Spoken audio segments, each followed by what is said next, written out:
চট্টগ্রামের রাউজান উপজেলার পূর্ব রাউজান নুরানী ও ইবতেদায়ী মাদ্রাসার ২১তম বার্ষিক মাহফিল অনুষ্ঠিত হয়েছে।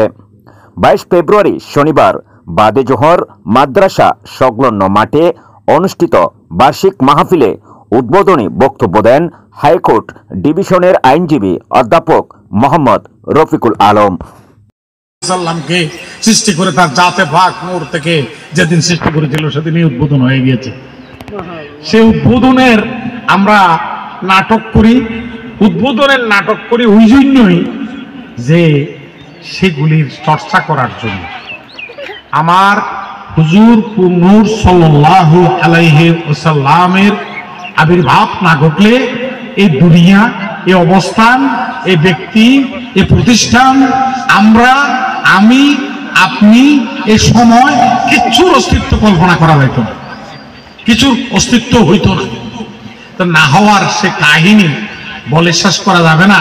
এখানে দ্বীনি আলেম হুজুররা আছেন যারা এই বিষয়ে ফিকহ শাস্ত্রে, এই বিষয়ে হাদিস শাস্ত্রে, এই বিষয়ে কোরআন এবং কোরআনের তাফসীর নিয়ে গবেষণা করে চরম পর্যায়ে পৌঁছেছে। চট্টগ্রাম ফটিকছড়ি নানুপুর মহিলা আলিম মাদ্রাসার অধ্যক্ষ আলহাজ মাওলানা আহমদ উল্লাহ মুনিরের সভাপতিত্বে অ্যাডভোকেট মোহাম্মদ জমিরুদ্দিনের সঞ্চালনায় প্রধান অতিথি হিসাবে উপস্থিত ছিলেন চট্টগ্রাম বিশ্ববিদ্যালয়ের সিনেট ও সিন্ডিকেট সদস্য ডক্টর মোহাম্মদ আবু মনসুর। একেবারে মিনিমাম যে জ্ঞানটুকু না থাকলে সহিভাবে কোরআনে কারীম তেলাওয়াত করার জন্য খারেজ মাখরাজ মেনে এবং ফরজ ওয়াজিব সুন্নত নফল পাক নাপাকের মাসালা জেনে, মিনিমাম হাদিস জেনে মুসলমান হিসেবে জীবন যাপন করবার জন্য যে জিনিসটা দরকার সেটা নুরানী মাদ্রাসায় দেওয়া হয়।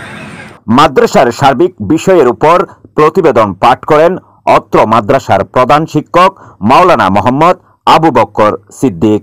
প্রধান বক্তা হিসাবে কোরআন হাদিসের আলোকে গুরুত্বপূর্ণ আলোচনা করেন চট্টগ্রাম ফটিকছড়ি দারুস সুন্নাহ কাদেরিয়া মাদ্রাসার অধ্যক্ষ আলহাজ মাওলানা মোহাম্মদ সাইফুর রহমান ফারুকি।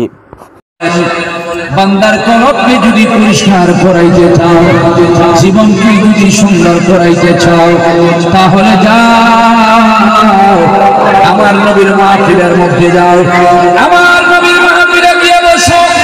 কারণ আমার নবীর মাহফিলে বসে লাভ আছে, দুনিয়ারও লাভ আছে, আখিরাতেরও লাভ আছে। আছে কি নাই?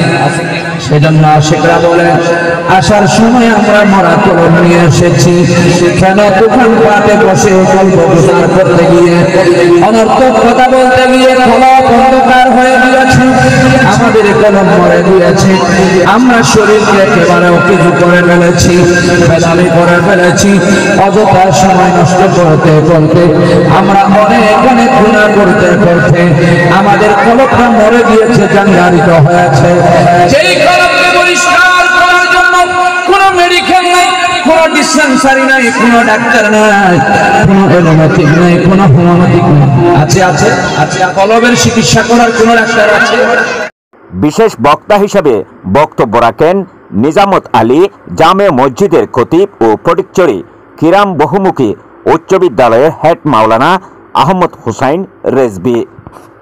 মিলাদ ও কিয়াম পরিচালনা করেন রাউজান মোহাম্মদপুর মহিউল উলুম দাখিল মাদ্রাসার অধ্যক্ষ মাওলানা আবু আহমেদ। আরও উপস্থিত ছিলেন রাউজান স্বাস্থ্য কমপ্লেক্সের অবসরপ্রাপ্ত সরকারি চাকরিজীবী চিকিৎসক আব্দুল হাকিম সহ অত্র এলাকার গণ্যমান্য ব্যক্তিবর্গ।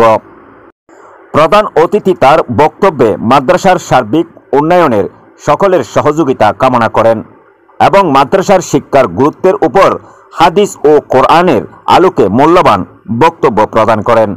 কোরআনে কারীমে যে কথাগুলো বলেছেন সেগুলো যেন আল্লাহ রাসূলের কাছে প্রথমেই জিবরাইল আমিন যে নিয়েছে, ইকরা তুমি পড়ো। আল্লাহ রাসূল আনা বেকারি, আমি পড়ুয়াদের অন্তর্ভুক্ত নই। তিনবার বলছে ইকরা, উনি বারবার বলছেন আমি পড়ুয়াদের অন্তর্ভুক্ত নই। সে জিবরাইল আমিন ওনার সিনা মোবারক করে চাপ দিলেন, তার বলছে ইয়া রাসূলুল্লাহ আপনি আবার পড়েন। তারপর পড়া শুরু, একবার করে বলে গেছে।